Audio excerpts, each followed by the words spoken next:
This little bit of poetry is called The Pill. Imagine, if you will, a pill that could make time stand still for the ill at the expense of a rapist's lifespan. Ignore your reliance on science for a second. This is purely a hypothetical question. Try a direction. Time's of the essence.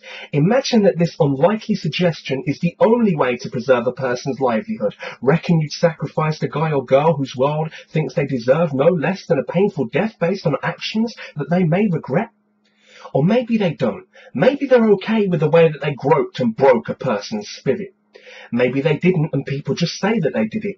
They said it enough that the neighbours were livid, formed up a mob and created a picket, blazing a trail of hatred and typical rage till a media craze was permitted.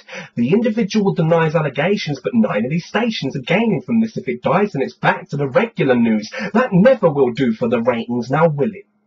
The fail of the game is that the details we can never ascertain, so we either rely on nature or we pass the blame. Now, if you found out the rapist was innocent a minute after you did him in, how do you make amends?